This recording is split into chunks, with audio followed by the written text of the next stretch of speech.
ಆತ್ಮೀಯ H 16 news ಅರ್ಥಾತ್ ಸೀತಾರಾಮಗೆ ಸ್ವಾಗತ. ನಾನು ನಿಮ್ಮವ MI ಅಥವಾ ಮಲ್ಲಪ್ಪ ಜೋತವರ. ಆತ್ಮೀಯರೇ, ಈಗ ನಿಮಗೆಲ್ಲ ಗೊತ್ತದ, ಸರ್ಕಾರ ಸಂವಿಧಾನಕ್ಕೆ ತಿದ್ದುಪಡಿ ಮಾಡಿಕೊಂಡು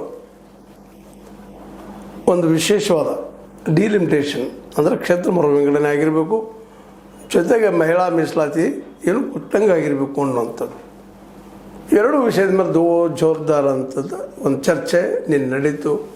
ಅದರ ಕೊನೆಗೆ ಸರ್ಕಾರ ಈ ಒಂದು ಸಂವಿಧಾನಕ್ಕೆ ಬದಲಾವಣೆ ಮುಂದೆ 2/3 ಆಫ್ ದ ಮೆಜಾರಿಟಿ 3ರಲ್ಲಿ 2 ಭಾಗ ಆದರೂ ಭಾಗಿನಷ್ಟಾದರೂ ಇಲ್ಲಿ ಬಹುಮತ ಇದ್ದರೆ ಪಾಸ್ ಆಗ್ತಾಯಿತ್ತು. ಆದರೆ ಲೋಕಸಭೆಯಲ್ಲಿ ಅದು ಎಲ್ಲದಕ್ಕಾಗಿ 23 ಗಂಟೆ ಚರ್ಚೆ ಮಾಡಿದರೂ ಸರ್ಕಾರ ಮಾಡಿದಂಥ ಈ ಬಿಲ್ ಪಾಸ್ ಆಗಲಿಲ್ಲ, ಬಿದ್ದೋಗ್ಬಿಡ್ತು.